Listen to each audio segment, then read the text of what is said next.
olhamos esse texto e eu quero hoje trabalhar a sequência dele. E a graça foi concedida a cada um de nós segundo a medida do dom de Cristo. Por isso, diz, quando ele subiu às alturas, levou cativo o cativeiro e concedeu dons aos homens. Ora, o que quer dizer ele subiu, senão que também havia descido até as regiões inferiores da terra? Aquele que desceu é também o mesmo que subiu acima de todos os céus para encher todas as coisas. Na sequência daquilo que nós havíamos visto, vem esse texto e eu quero colocar aqui algumas coisas para vocês, para nós pensarmos. A graça tem medida, porque ele está dizendo, a graça foi concedida a cada um de nós segundo o dom de Cristo. A graça tem medida? Se tem, qual é a medida do dom de Cristo? Segunda coisa, qual a relação entre o cativeiro e os dons? Há dons no cativeiro? Só há dons na liberdade? Jesus, em seu tempo de encarnação e vivência entre nós, não preenchia todas as coisas? Então vamos pegar aqui. A graça foi concedida a cada um de nós, todos nós, segundo a medida do dom de Cristo. Que dom é esse de Cristo? Para mim é o dom de entrega, para morrer no meu lugar. Para mim, o dom é de entrega. Ele morreu no meu lugar. Quer graça maior do que essa? Então o dom é a salvação. Para mim é. Oswaldo. Difícil pensar nisso, mas eu creio assim também, que está voltado para a salvação. O maior dom. A maior graça é a salvação. Vani.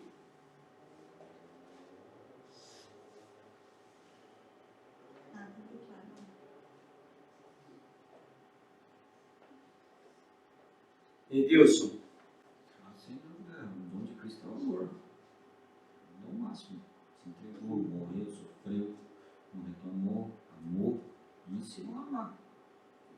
Então, isso é fechado. O dom de Cristo é o amor. O que você acha, Alexandre? Estou pensando na primeira parte do versículo. A graça foi concedida a cada um de nós, seguindo a medida do dom de Cristo. Então, a primeira coisa que eu penso é que não é a partir da medida de nenhuma outra pessoa. Não é sobre o que eu acho que deve ser a graça para o outro. Acho que isso fica muito mais claro quando a gente vê uma pessoa que a gente acha, que a gente julga que é mais pecadora que a gente. Por exemplo, bandido bom é bandido morto. O cara merece morrer porque ele estuprou uma pessoa, porque ele matou a família. Enfim, é uma pessoa execrável, é uma pessoa, um canalha que passa todo mundo para trás. Então essa pessoa merece morrer. Essa é a minha medida. Não é a medida de Cristo. A medida de Cristo é nos oferecer a graça igualmente. Independente do que a pessoa possa ter feito. Então, quando eu leio esse versículo, a graça foi concedida a cada um de nós, segundo a medida do dom de Cristo, não segundo a da minha medida. Porque se fosse a partir da minha medida, a gente ia ficar julgando quem merece graça e quem não merece. Ou quem merece mais ou quem merece menos. Agora, o dom de Cristo, eu concordo com isso, que é o amor. Mas para mim, o amor, mesmo dizendo que é o amor, para mim o amor não se resume na morte de Jesus, na entrega de Jesus na cruz. Então eu vejo assim, o ministério de Cristo como se fosse uma montanha, uma imagem, que o cume da montanha, lá o topo, é esse momento do sacrifício, da morte, da entrega. Só que não tem esse topo da montanha sem o resto da montanha. E o resto da montanha é andar com as pessoas, curar as pessoas, libertar as pessoas de preconceitos, de situações de humilhação, como a mulher que estava sangrando, como a mulher que foi pega em adultério, como a samaritana. Tudo que Jesus fez, esse dom de amor, se manifestou em um monte de coisas, não só na morte. A morte a gente considera como um ápice, assim, um ponto principal que meio que coroou a vida de amor de Jesus. Então eu acho que a questão para nós é assim, como é que a gente traduz o amor na prática, no dia a dia? Como é que o amor se manifesta concretamente na vida de cada um? Eu concordo que é tudo isso que você falou, mas eu resumi responder a medida, a graça, se ela tem medida. E qual é a medida do dom de Cristo? Eu creio que esse dom, esse amor que ele derramou, essa entrega que ele fez e que é derramada nos nossos corações, é que nos leva a estar atendendo ao próximo, resumindo tudo. Mas aqui, veja, aqui não tem nenhuma coisa se referindo ao próximo. Não, mas Esse texto aqui, não. Esse texto aqui está dizendo da obra de Jesus Cristo para nós. Eu tenho uma imagem na minha cabeça, vamos ver se ajuda. Imagina que todo mundo aqui é um copo, de tamanhos diferentes, de larguras diferentes. Tem outro texto da Bíblia, não vou lembrar, que a graça, qual é a medida? Ela é abundante. Ela é dada para cada um de nós até transbordar. Só que aquilo que eu preciso para transbordar não é mesmo tanto que a Regina precisa, que o Edilson precisa, que o Marcos precisa, que o Oswaldo precisa. Por isso que eu estou dizendo que a medida é Cristo que dá. Ela é equitativa, ela não é igual. Ela é na medida que cada um precisa dessa graça. Ou que cada um permite que essa graça transborde. Então essa imagem de copos vazios, ou vaso, né? Uma imagem bíblica. Se nós somos vasos, cada um é um vaso de um tamanho diferente, de um formato diferente. E o quanto que precisa para encher cada um desse vaso é a medida de Cristo, não é a medida de ninguém aqui. aí ficou mais claro. Qual a relação entre o cativeiro e os dons? Porque ele só deu dons depois que ele levou cativo o cativeiro. Fala, Oswaldo. Porque ele levou o cativeiro. Eu não sei se o cativeiro está ligado à questão do pecado aí, ou nós éramos escravos, né? E como Jesus mesmo diz lá no Evangelho de João, né, que nós éramos escravos do pecado. Ele nos libertou, né, do pecado. E se o cativeiro estiver ligado a isso, realmente é isso. Mas veja, o texto seguinte. O que é que o texto seguinte vai dizer? Ele subiu. Subiu. Ele subiu por quê? Porque tinha descido. Sim. Certo? Certo. Se tinha descido, esse levar cativo o cativeiro, tá? Desceu. Esse cativeiro onde estava? Eu não entendi esse texto direito sobre o cativeiro.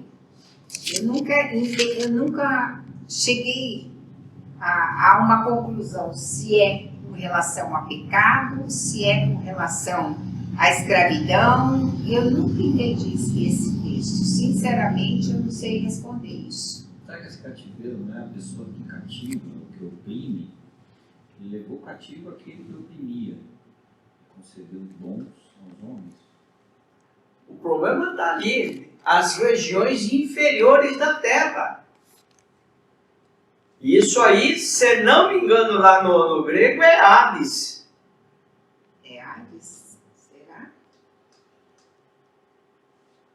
O filólogo está ali dando uma olhada, vou esperar.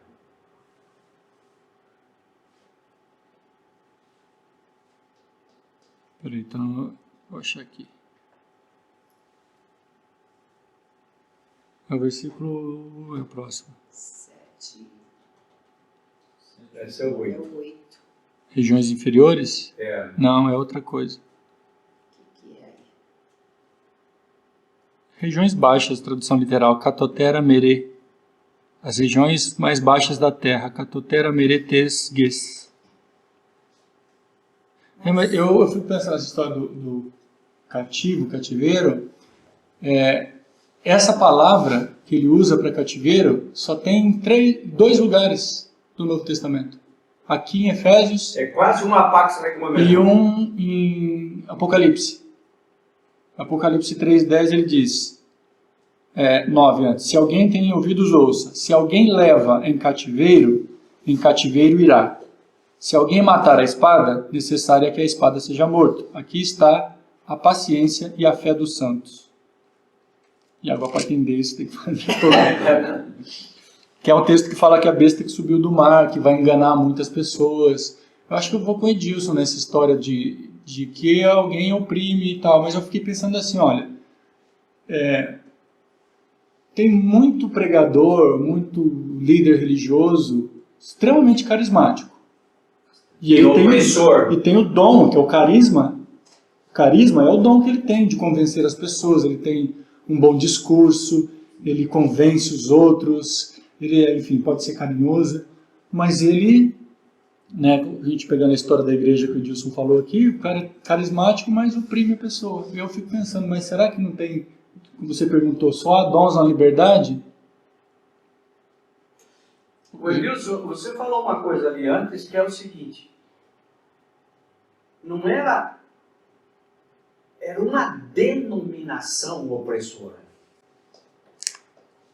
Eu entendo que nesse caso que eu falei, era uma questão que talvez naquela época, quando surgiu, né, tinha que ser daquele jeito, mas com o tempo as coisas não foram mais sendo necessárias daquele jeito.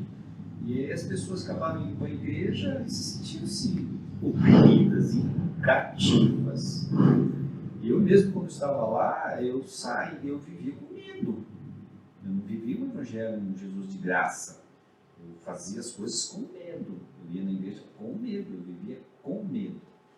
Há dons no cativeiro ou só há dons na liberdade? E veja que aqui, no contexto, e nós vamos ver na próxima vez, esse contexto é o contexto dos dons espirituais. Se o cativeiro significa prisão, por quê? Porque mesmo, pegando o contexto do Edilson, mesmo lá na igreja, as pessoas estão cativas de uma manipulação bíblica, religiosa, ou sob uma influência de uma liderança loquaz e persuasiva, os dons não foram tirados das pessoas, nem daquela igreja. Assim como na igreja de Corinto também. Deixa eu fazer uma pergunta. Não é? Não foram tirados, mas puderam ser exercitados? Aí sim.